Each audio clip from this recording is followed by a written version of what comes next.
Good morning, good afternoon. I am Marco Buscema. I'm the proud founder of WIL, Worldwide Independent Lawyers League. I'm an Italian attorney specialized in personal injury. And I'm proud to announce another episode of What is on My Desk. Affiliates in WIL present, introduce, speak about their services, their activities, or something specific in their business and what they are looking for. And today we are proud to introduce again Jelena Nad from Serbia, living and operating in Cancun, Mexico, legal marketing specialist. And that's where we have to go as lawyers and professionals. Taking care about the details, we are not taking care of. So new skills, new perspectives, with professionals like Jelena. Jelena, I don't want to consume much more time of yours.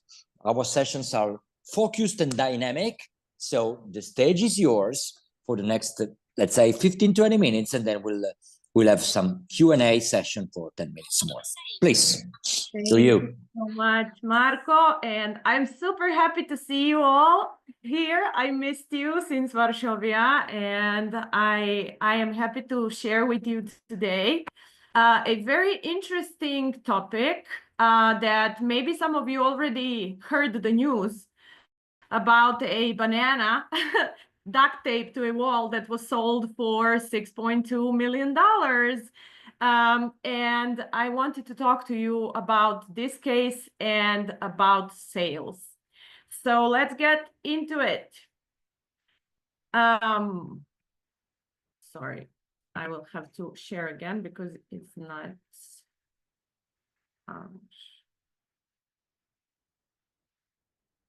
Okay.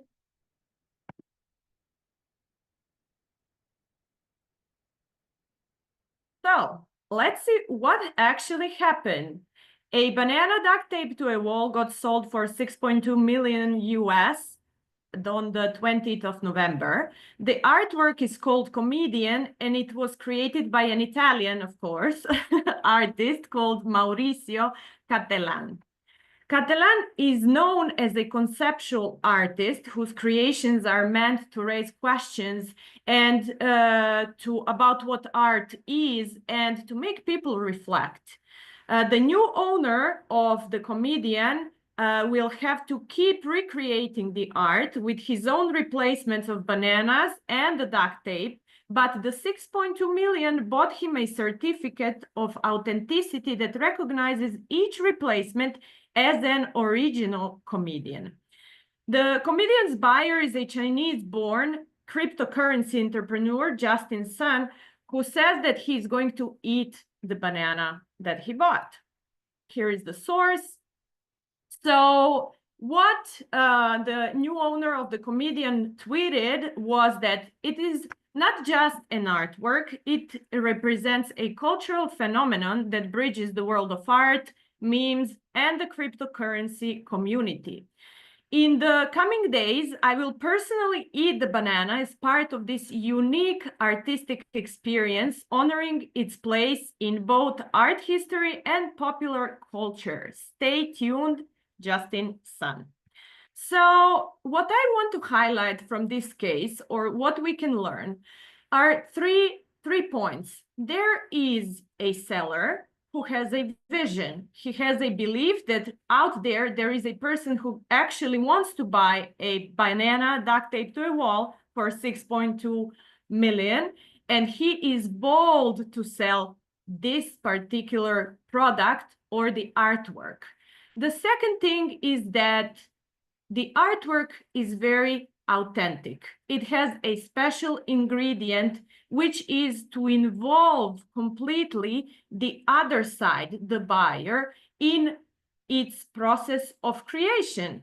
And the third part is the actual buyer who is included in the whole process, not only buying the artwork, but actually recreating it and being creative on his own. So it is an invitation for him to actively participate in this artwork. Now, let me take you to a sales process. what is actually going on, or what should happen on your end in a sales process, or how does a sales funnel work? So there is a first stage, which is called awareness, where you should put yourself out there, be visible to attract potential customers. In this phase, you basically are saying to the audience, hi, my name is such, I do such, and that's it. Then we go to the interest stage, where you engage with content, and this content should be relevant to your audience and not to you. So what you should reflect on is, what is interesting to my potential client? What should I speak about? What should I post about that will attract and engage my audience and my potential clients?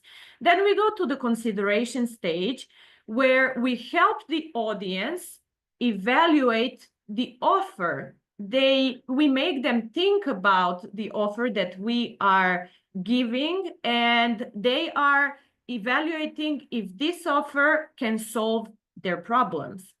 Then we go to the decision stage, where the potential clients makes the decision to buy, and we on our end make the sale.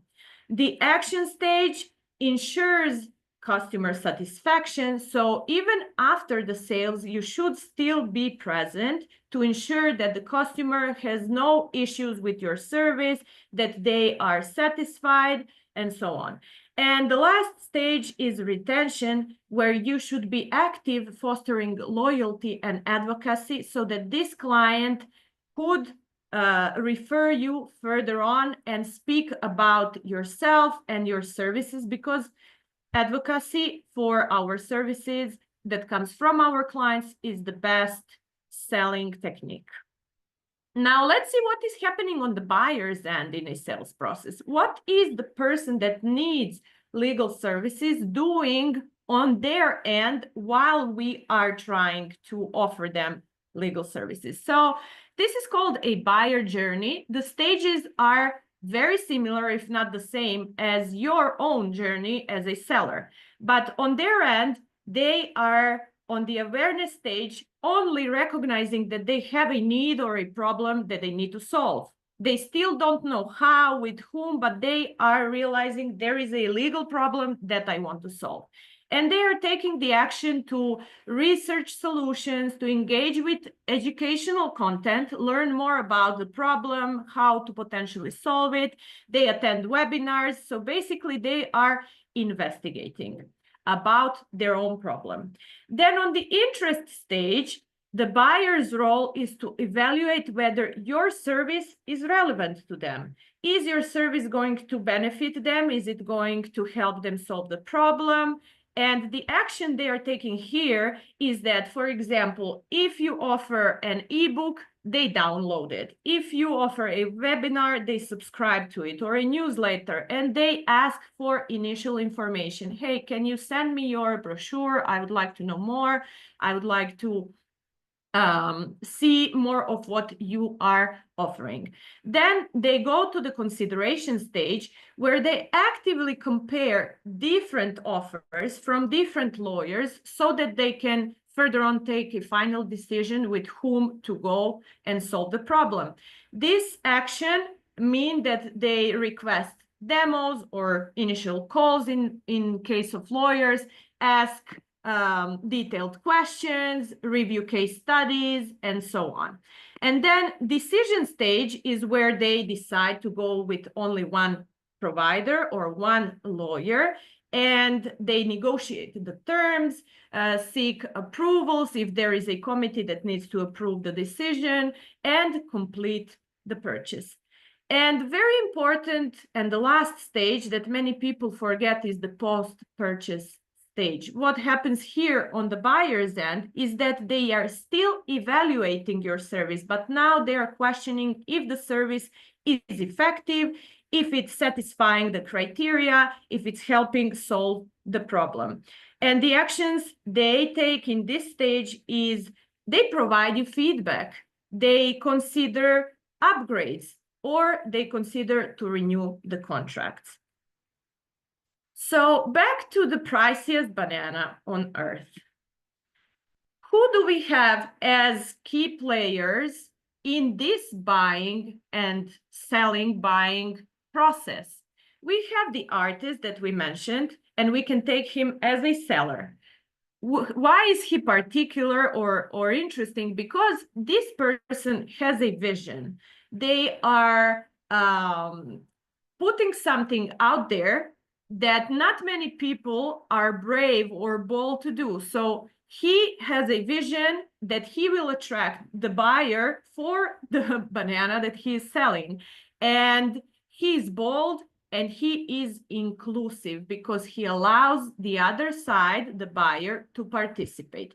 Then we have the artwork or the product that is innovative. It allows reflection, it allows recognition, it allows co-creation. So we can sit out here all day and discuss whether this is just nonsense, whether it is a very interesting, innovative, cultural move, artistic move, and so on. But the point is that this artwork is very open to interpretation and, most importantly, co-creation with the artist. And then we have the buyer or the costumer. He, in this case, since it is a luxury product, it is art piece, he has a want. I put a want instead of he has a need. So he wants this artwork. And then he recognizes himself in this artwork by pointing out what we saw in his tweet. So he wants to honor this artwork. He sees it as a reflection of the cryptocurrency community that he moves in. If it was somebody else, maybe they would see another type of community, but he has a reflection of himself in this artwork, and this is the way he interprets and co-creates this artwork. And he accepts the game. So he will participate, he will eat the banana, he will make it part of himself, and he will continue recreating the artwork. And then we have a very interesting space of transformation where the artist, the initial creator, creates the art. Then the buyer also becomes the artist because they have to recreate the artwork, and the artwork itself becomes a part of the buyer because buyer will eat the banana. So it's a very interesting place of transformation for each one of the participants of this sales process. And what does this banana or any banana have in common with legal services? So basically, the key to selling anything successfully lies in how we frame and communicate our products or services to connect with our clients' needs and aspirations. This is the key if you want to take a screenshot, if I will share the presentation anyway. And let's break down this phrase into key ideas. So first of all, we need to have a vision and authenticity. Just as the banana artwork relied on a bold vision and authenticity, lawyers should present their services with a value proposition that reflects their unique expertise and approach. All of you have a unique skill sets and experiences that you generated throughout years that are the unique value that you can position on the market. And with that, you understand that the actual competition does not exist. Emotional connection is another idea. The banana buyer resonated with the artwork's cultural implications. Similarly, lawyers can create connections with their clients by understanding their challenges and positioning their services as transformative. Your service will help your client meet their needs and overcome their challenges. And the third idea is that participation and co-creation are also key elements. The buyer becomes part of the artwork narrative. For lawyers, involving clients in the process, educating them and aligning on the mutual goals, because you are taking on a part of your client's business, solving problems, meeting legal goals with your client, and you should be partners on this particular project, and they should be able to recognize themselves in the values that you provide and the solutions that you provide. Okay, so how can we apply this in the sales process? First of all, your services are your art or your artwork. Your unique combination of experiences and skills can be crafted into an innovative offer. Second, be aware of the buyer's journey. Adapt the content that you post online, that you send by email, that you put in a brochure. Adapt that content to your prospect's particular needs and wants. Understand who the prospect is, what they look for, what they want, what they need, etc., so that you can make a content that will reply to these particular needs and wants. Then number 3, be bold and memorable. Like the duct tape banana, your offering should stand out. Don't shy away from being more of yourself and taking maybe unconventional approaches to connect with your prospects. Number 4, communicate your values. Give your prospect an opportunity to identify with your values and your vision, and let them be part of it. And this comes to number 5, build loyalty through co-creation. Be open to feedback. Seek for feedback from clients so that you can improve your services.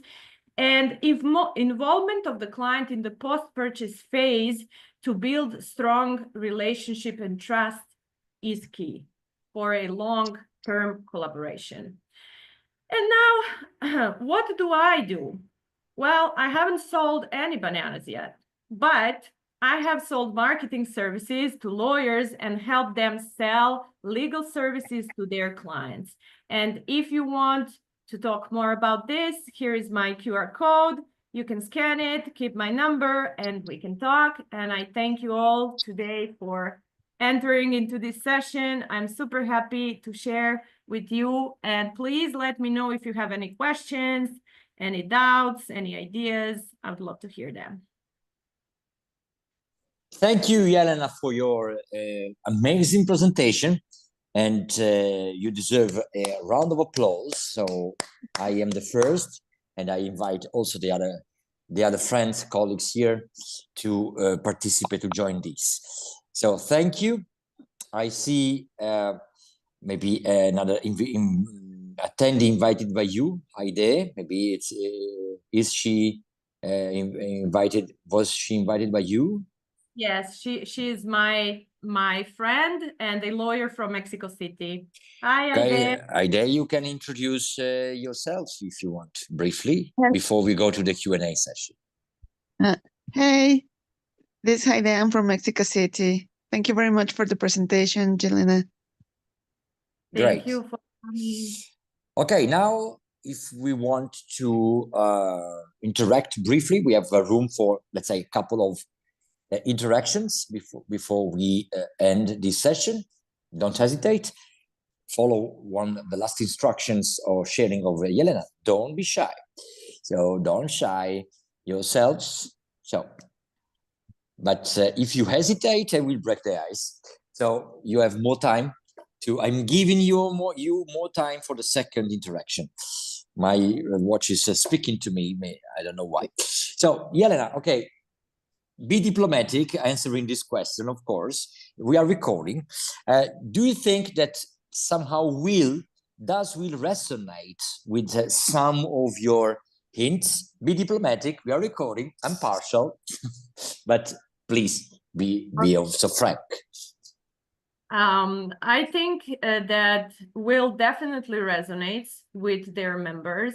If you remember, Marco, when I was about to join, I told you that something that caught my attention is that you have a story of how Will was funded. And I think it's a very powerful story that engages people, and people can actually feel empathetic and understand the purpose And this is very important. So definitely my response is yes. And the people that are members and that I have met so far answer this or confirm this, because all of you are very intelligent, entrepreneurial, energetic people who were brought together by this association. Great. In private sessions, we'll go deeper into it on how we can improve, of course. Always there is room for improvement. Thank you. So other questions, remarks? I see also Laura from Monterey, just met in Honolulu. Laura, please introduce yourself, and then if you have also a question. Sorry, Raul. I saw Raul with his hand raised up after Laura's present introduction. Please, Laura. Thank you, Marco. Well, hello, everybody.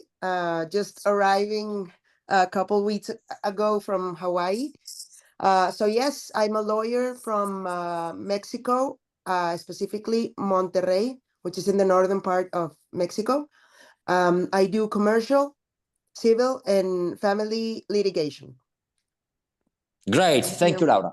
And then Raul and Lucelena, then we'll close the session. Raul? Yeah, thank you, Jelena, for a wonderful story and very rare thing to see. Without talking about your product or service, you kind of shared everything what we should do. So very, very insightful way. Generally, as a lawyer, we directly get into the product and start talking about it. So very unique way to go about it. Since we are all here, can you give a few tips as to what are the typical mistakes we do generally, knowingly, unknowingly as lawyers, which at least we can start stopping them right away, and then we can get in touch with you to understand more on marketing. Well, but something on a tips that we should definitely stop doing it, a complete no kind of thing that you generally see lawyers doing quite often. Okay, great question. And I can give you one that is very, very common. And that is that lawyers usually talk about themselves and not ask questions to the potential client to actually understand the need and then introduce themselves into the story.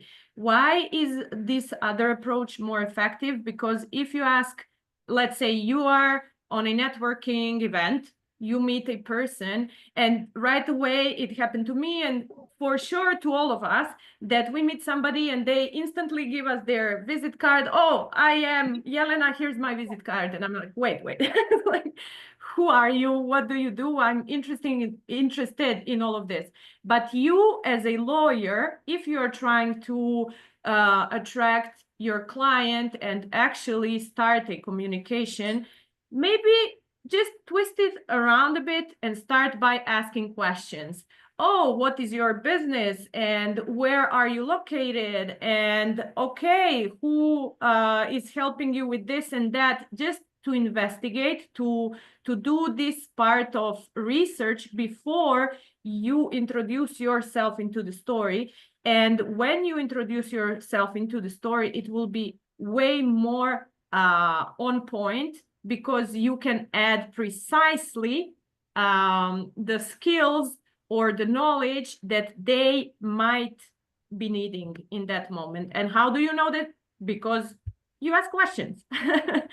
So this is very common. It is happening in person on networking events. It is happening on people's or lawyers' websites, in their brochure. We like to talk about our recognitions, our awards, but very little about the benefits of the services that we provide and how these services can actually help the client. So yeah, just switch the focus from yourself onto the client.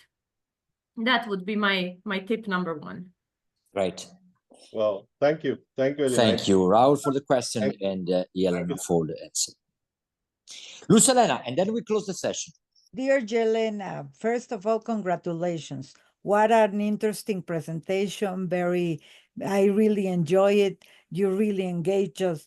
And now I would like to know, in which stage can you help us with all these aspects that you present since the beginning to focus the prospects, or how is the scheme of your help with us? Okay. So how we begin is to first we have to determine who is the potential client. So we would start by defining the buyer persona. Who is the person? Where do they work? How old they are? What are their interests? What are their potential challenges? And then we have to start from the first stage, which is awareness, saying to the audience, hello, I am Luz Jelena, and I do immigration law. And that is enough to begin. Just to put yourself out there, you enter the room full of people that might be interested, so you have to say, I am present. That's the first stage. And then let them ask questions as well, investigate what we talked about in the buyer's journey. Like, we have to understand on the next stage, which is consideration, we have to understand their needs, we have to ask questions, and they also have to evaluate our services that we present to them. So I help you with this stage, and on every stage, so we work together hand in hand to provide content that corresponds to each stage of the buyer's journey so that they can make a decision to go with you. So if you are an immigration lawyer, your potential buyer is a foreigner who maybe wants to get a residency in Mexico. Maybe they want a citizenship. Maybe they want to open a firm in Mexico. So we have, as you are the expert, you know the potential needs, and you tell me, so my client might need this and that. They ask me quite often about these challenges. So we take all this information and we create articles, we create newsletters, we create posts for your LinkedIn or for your Facebook, and we start sharing this on social media so that we answer these frequently asked questions. And then the right people who actually understand what we are talking about, they need to resolve this immigration matter, start to reach out. And we also actively reach out to different audiences that might be interested as well. So basically, this is the general way how we would work. Right. Thank Okay. you. Thank you. And it's the start of several series, start of a series, and then we'll see. And we'll interact more with Jelena, because that's exactly, actually, I personally think that, as Raul pointed out, professionals, lawyers in particular, have the direction where we lawyers have to go. We have to take this path because we are normally focused on our products, not how to sell it, and or how to speak about that. So I think that we have to change this approach together with professionals like Jelena. Okay, thank you very much. This recording will be available later on. I'll also ask Jelena to let her slides available for us, and it will be a great pleasure to go deeper. So thank you. Like in Warsaw, our motto in the Global Convention, copyright Justina, and let's be in touch very, very soon. Thank you very much. For everybody.